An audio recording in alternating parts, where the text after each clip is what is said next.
One day, Jesus went out and sat by the sea. Large crowds of people gathered around him, so he got into a boat and sat down. All the people stood on the shore. Then Jesus told the people parables or stories to teach them about the kingdom of God. Jesus' disciples asked him, "Why do you teach in parables?" Jesus answered, "Not everyone will understand the hidden truths about the kingdom of heaven." Jesus reminded them about some of the words spoken by the prophet Isaiah. Some people look, but they do not see. They hear, but they do not listen or understand. Jesus made these prophecies come true. Jesus said, "You are blessed because you do understand."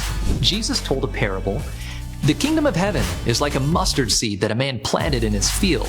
It is the smallest of all seeds, but it grows taller than the garden plants. It becomes a tree, and the birds come and build nests in its branches. Jesus continued, "The kingdom of heaven is like leaven or yeast that a woman mixed into 50 pounds of flour.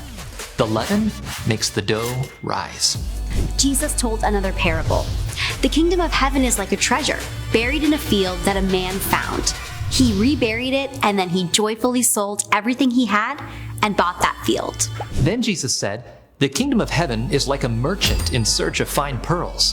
When he found one priceless pearl, he went and sold everything he had and bought it." Finally, Jesus said, "The kingdom of heaven is like a large net thrown into the sea.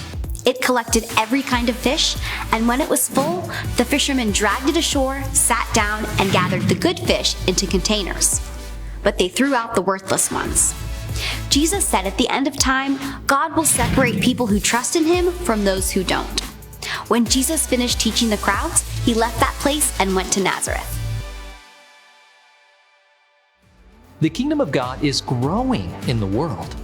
This kingdom is valuable and worth giving everything for.